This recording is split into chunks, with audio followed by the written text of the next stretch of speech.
E aí, gente, tô aqui de novo trazendo mais um vídeo para vocês. Hoje eu vou falar sobre a análise de um poema chamado Bluebird, ou Pássaro Azul em português, do Bukowski.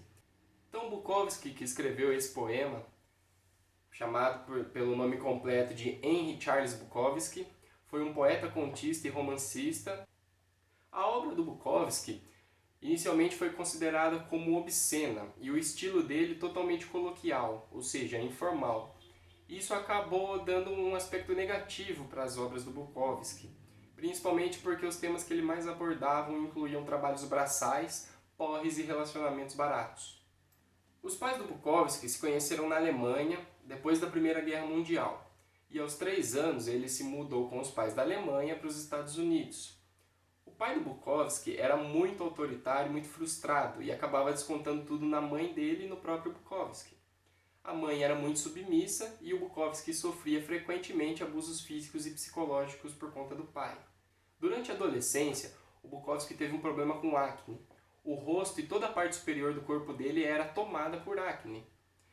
E com isso, ele se submeteu a um tratamento no hospital público da cidade dele.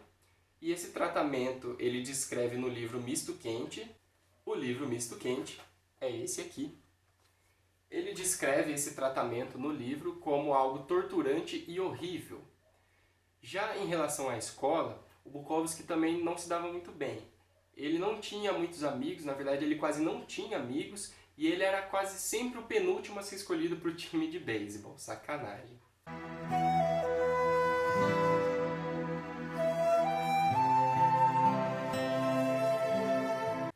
Do tratamento médico, em função da acne, o Bukowski acabou se afastando durante um ano da escola. E nesse meio tempo, ele acabou descobrindo duas coisas que tornavam a vida dele suportável: o álcool e os livros. Já em 1939, ele começou a cursar jornalismo na Los Angeles City College. E lá, nessa época, ele ganhou uma máquina de escrever do pai dele. Porém, devido aos escritos e aos contos que ele criava com a sua máquina de escrever, o pai do Bukowski acabou expulsando ele de casa. E aí ele estava sem emprego, morando em pensões e acabou largando a faculdade de jornalismo.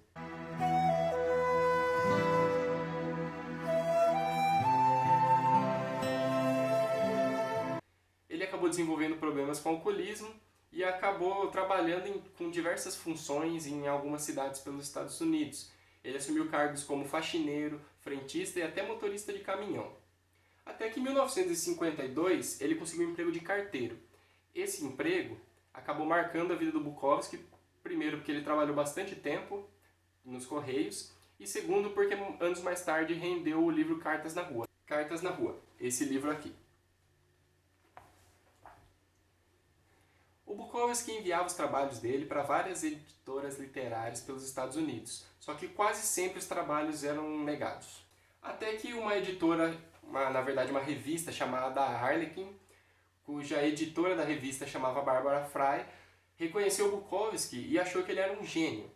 Em 1971, surge o seu alter ego Henry Chinaski, que é o que vai projetar a fama do Bukowski. No túmulo do Bukowski está escrito "Don't try", ou em português, "não tente". Essa expressão faz referência ao epitáfio "Se você passa a vida inteira tentando, então tudo o que você vai fazer é tentar. Então não tente, faça". Eu pessoalmente acredito que, além desse epitáfio, a frase no túmulo do Bukowski também tem a relação com o poema dele chamado "Se vai tentar, siga em frente". Agora, falando sobre as referências do Bukowski, em primeiro lugar temos Fyodor Dostoiévski. Do Dostoiévski, o Bukowski herdou o pessimismo e também aprendeu a frase "Quem não quer matar o seu pai?". Essa frase foi extraída do romance Os Irmãos Karamazov e tem um contexto psicanalítico por trás. O escritor que influenciou Bukowski foi Henry Miller. Bukowski gostava muito do Henry Miller, chegou a enviar cartas para ele pedindo para se encontrar pessoalmente, só que Henry Miller censurou Bukowski por ele beber muito. E além disso, disse que a bebida acaba matando a criatividade. Mais uma influência do Bukowski foi o romancista estadunidense John Fante. E Bukowski tem contos em que ele fala da sua admiração quase divina pelo John Fante. O Bukowski tem um caráter muito autobiográfico, portanto, quando eu fizer análise e falar de eu lírico ou de autor, é praticamente a mesma coisa, porque os escritos do Bukowski quase sempre relatam trechos da vida dele. O estilo dele é muito agressivo e inconformado, e na maioria das vezes ele estava ébrio quando ele sentava na máquina de escrever e deixava o pensamento fluir com muita sutileza e sem censura. O Bukowski vivia em um mundo atormentado, distorcido e totalmente fora dos padrões impostos pela sociedade da época. Como eu falei que ele escrevia sem censura alguma, ele citava nomes sem preocupações e às vezes ele acabava fazendo algumas críticas muito duras a esses nomes.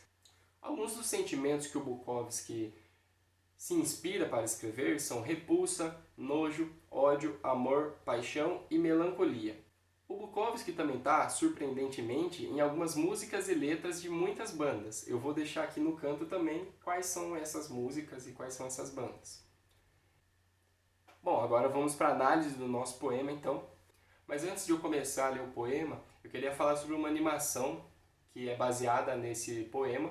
Muito legal, eu vou deixar um trechinho aparecendo aqui no canto e vou deixar o link para vocês assistirem o vídeo completo, caso alguém queira, aí na descrição desse vídeo aqui. Então vamos lá, vou começar lendo o poema. Há um pássaro azul no meu peito que quer sair, mas eu sou duro demais para ele. Eu digo, fica aí, não vou deixar ninguém te ver. Há um pássaro azul no meu peito que quer sair, mas eu meto uísque nele, dou um trago no meu cigarro, e as garotas de programa e os garçons e os balconistas dos mercados nunca sabem que ele está aqui dentro. Há um pássaro azul no meu peito que quer sair, mas eu sou duro demais para ele. Eu digo, fica quieto, você quer zoar comigo? Quer ferrar com o meu trabalho? Quer acabar com a venda dos meus livros na Europa? Há um pássaro azul no meu peito que quer sair, mas eu sou esperto demais, só o deixo sair à noite, às vezes, enquanto todo mundo está dormindo. Eu digo, eu sei que você está aí, então não fique chateado. Então ponho de volta, mas ele canta um pouco aqui dentro. Não deixei realmente morrer. E dormimos juntos, assim, com o nosso pacto secreto. Isso é o bastante para fazer um homem chorar. Mas eu não choro. Você chora? Ele foi originalmente publicado na antologia de 1992, The Last Night of the Earth Poems. O pássaro azul, ele vai se mostrar como uma característica inerente ao eu lírico, ou ao Bukowski, como eu já falei. Essa característica pode ser entendida como um sentimento, uma personalidade ou ainda uma pureza do espírito do próprio eu lírico. O eu lírico preserva essa característica na gaiola na forma do pássaro azul para proteger os próprios sentimentos diante de um mundo corrompido e doente. Essa característica, que é o pássaro azul, que provavelmente é o ímpeto que motiva o Bukowski a criar e a escrever, pede para sair o tempo todo da gaiola, pede para vir ao mundo consciente. Só que ele é constantemente censurado pelo poeta, o que demonstra a incoerência dos sentimentos com a vida do autor. Na hora que ele se deita e que ele está finalmente sozinho, é quando o eu lírico permite que o pássaro azul saia da gaiola, que permita que ele saia depois de tanto tempo guardado.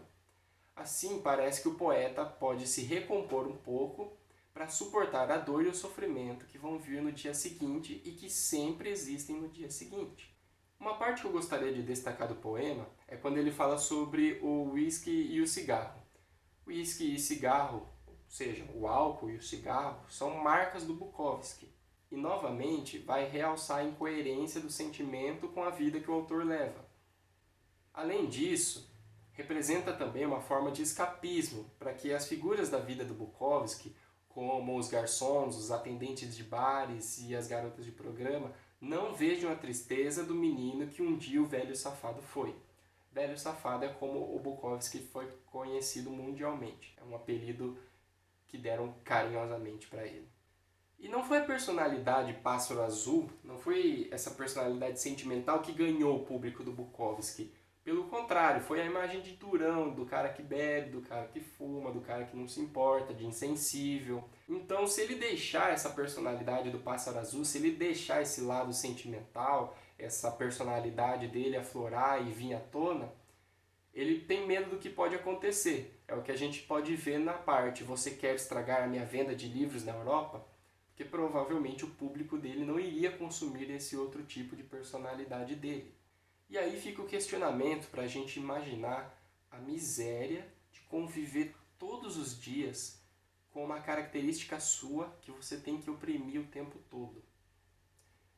Que seja essa característica uma personalidade, ou um sentimento, ou qualquer outro aspecto. Manter essa característica reprimida pelo medo do que ela poderia causar caso viesse à superfície do seu eu é viver uma vida miserável. Só que ao mesmo tempo que você reprime, você está indicando que você não consegue se separar dela, não consegue se livrar dessa característica. Por mais que você tente matar o pássaro azul, você ainda não consegue, porque o pássaro azul ainda faz parte de você. Então aqui fica um dilema para a gente. O que é pior? Ponderar a coragem para tentar matar um pedaço de si mesmo, ou efetivamente ter tentado matar um pedaço de si mesmo e não conseguir? Mas qual é a dificuldade em realizar uma mudança se tem uma característica em nós que nós não gostamos? Geralmente, se a gente não gosta de alguma coisa, o que costuma nos impedir de mudar é um hábito.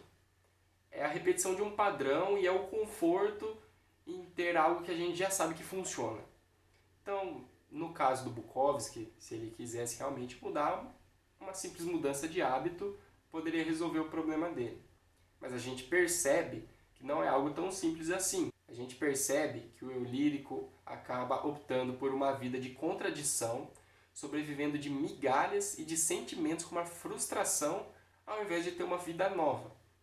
Então, a partir disso, a gente entende o quão infeliz ele é e o quão importante esse pássaro azul se tornou para ele não conseguir se livrar dele. Essa situação de não conseguir lidar com seus próprios sentimentos ou com seus próprios pensamentos e deixar eles sempre no inconsciente é uma forma, além de nos tornar infelizes, de nos deixar doentes. O que não significa necessariamente que o caminho para ser feliz é assumir todas e quaisquer características que você ache que pode ter.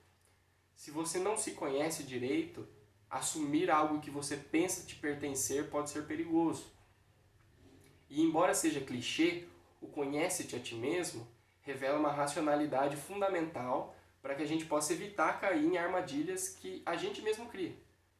E além disso, penso também que a tristeza e a felicidade são duas facetas que fazem parte da vida. Então, se você tentar eliminar ou ignorar um dia triste da sua vida, você vai estar desprezando um pedaço da sua existência. O final do poema vai trazer para a gente uma ironia. Essa ironia é porque o Bukowski passa o poema inteiro demonstrando a vulnerabilidade e a melancolia da vida dele, que é uma relação secreta com o pássaro azul, até que no final ele afirma para o leitor que ele não chora, mesmo diante de toda a vulnerabilidade e todo o sofrimento que ele passa. E depois, quando ele pergunta para o leitor se o leitor chora, é como se ele estivesse instigando o leitor a pensar na sua própria vulnerabilidade, ou seja, no seu próprio pássaro azul. Então, para finalizar a nossa análise, aproveitando esse final de ironia, eu gostaria de terminar com uma frase do Mário Quintana. Não tem por que interpretar um poema. O poema já é uma interpretação. É isso, gente. Obrigado por assistirem. Até o próximo vídeo.